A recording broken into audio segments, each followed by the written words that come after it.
When fans first clapped eyes on center back Riccardo Calafiori's flowing locks and accompanying hairband, thoughts were immediately evoked of Paolo Maldini, Alessandro Nesta, and Fabio Cannavaro.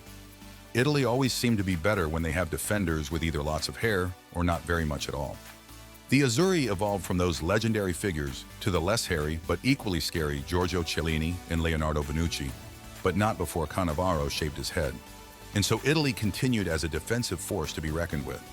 Luciano Spalletti's side came into Euro 2024 at a crossroads, though, with it set to be the first major tournament Italy had played without Chiellini or Bonucci since the 2006 World Cup. The two former Juventus defenders were a crucial part of the side that won Euro 2020, but current manager Spalletti was forced to turn to young, fresh players at the back. In 25-year-old Alessandro Bastoni and 22-year-old Calafiori, Italy have a pair of center backs seemingly with every attribute required of a modern defender. Bastoni was already fairly well known, having helped Inter to the Champions League final and Serie A title in the last two seasons. Outside of Italy, at least, Calafiori was a lesser-known quantity coming into the tournament, though. Riccardo Calafiori was 16 years of age. He'd only just signed his first professional contract with Roma, and yet he was being told that his career might already be over.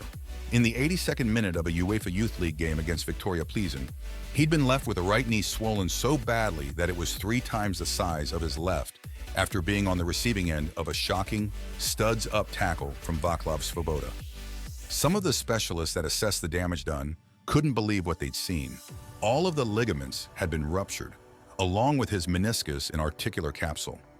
Looking back on it now, Calafiori says he was probably lucky that it happened while he was still so young, because he didn't quite fully grasp the gravity of the situation. But that doesn't make his defiant reaction to such a serious setback any less remarkable. Calafiori was sidelined for 347 days before making his comeback in a game for Roma's Primavera at the start of the 2019 season. Unsurprisingly, there were doubts over whether he would still be the same player after the hardest journey of his life. After all, Calafiori couldn't have been held in higher esteem at Roma before his injury. Even the first-team squad were aware of his prodigious talent. Indeed, after scoring in the senior side's Champions League clash with Plazentia, just hours after Calafiori had been rushed to hospital, Edin Dzeko ran to the bench and held up a shirt with the youngster's name and number on the back. 2.5 years later, the attacking left-back teed the Bosnian up for a decisive equalizer as Roma reached the semi-finals of the Europa League with a draw with Ajax at the Stadio Olimpico. Paulo Fonseca, Roma's coach at the time, was wary of such hyperbole, adamant that Calafiori needed time to grow without any undue pressure being placed on his young shoulders.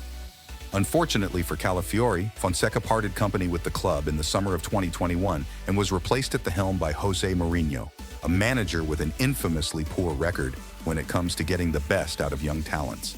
It, thus, came as little surprise to see the supposed special one throw Calafiori under the bus, along with Brian Reynolds and Marash Kumbulla, in October 2021, as he looked to send a very pointed message to his new employers about the alleged weakness of the Roma squad. Less than 3 months later, Calafiori was loaned to Genoa. At the end of the 2021-2022 season, he was sold to Basel for just 2.6 million. De Rossi recently admitted that he still finds the nature of Calafiori's exit tough to stomach. Having returned to Roma as coach in January, succeeding Mourinho at the helm, he remains disgusted that such a promising player was allowed to leave the club, and for such a small fee, with no buyback or sell-on clause included either. De Rossi acknowledges that Calafiori wasn't ready to become a starter while still only a teenager, but felt that his potential was obvious.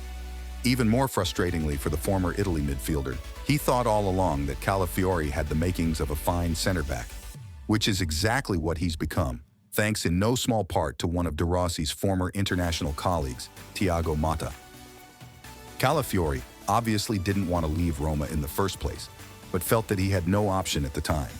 But when Heiko Vogel took over from Alexander Frey as Basel boss in February of last year, Calafiori saw more and more game time as a center-back.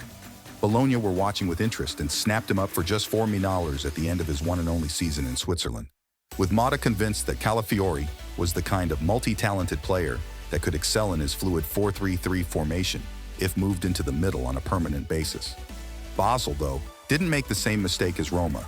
A 40% sell-on clause was included in the deal, and sooner or later, they're going to make a massive profit on a player that was attracting attention from some of the game's biggest clubs, even before announcing himself to a wider audience with a stellar display in Italy's Euro 2024 opening round win over Albania. All in all, Riccardo Calafiori is undoubtedly one of the most exciting prospects in European football, with his age, physical presence, and unique skill set combining to potentially create a world-class footballer for the next decade.